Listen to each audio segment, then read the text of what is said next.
In today's video, I'm going to teach you how to remove permissions from a Google account. This is an important process that ensures your account remains secure and that you control which apps have access to your information. By following these steps, you can easily manage your connections and protect your data. First, open your browser. If you're using Google Chrome, look for the Google Apps icon located at the top right corner of your screen.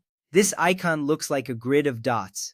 Click on it and a menu will appear. From this menu, select Google Account. This action brings you to your Google Account settings, where you can manage various aspects of your account, including permissions. It's essential to access your account settings to ensure you have the right controls in place.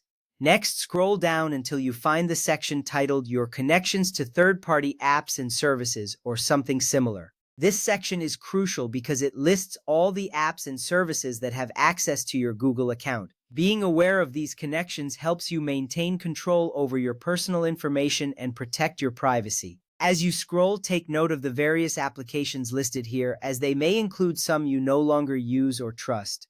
Now, browse through the list and click on the app or service you want to remove. When you find the app, click on it to see more options. This step is significant because it allows you to identify which applications you want to disconnect from your account. Once you click on the app, you will be presented with details about its permissions and access. This clarity will aid you in making informed decisions about your digital privacy.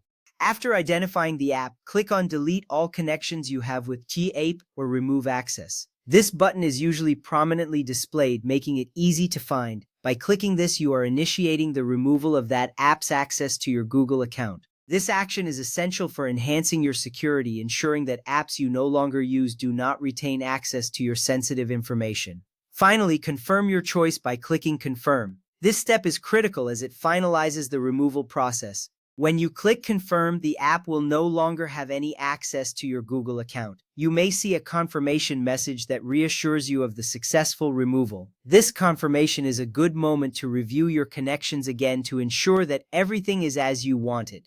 By following these steps, you control your Google account permissions effectively. Regularly reviewing and removing unnecessary app access helps safeguard your personal data. Your online security is paramount, and these small actions contribute significantly to maintaining it. Thank you for watching, and I hope you feel more empowered to manage your Google account.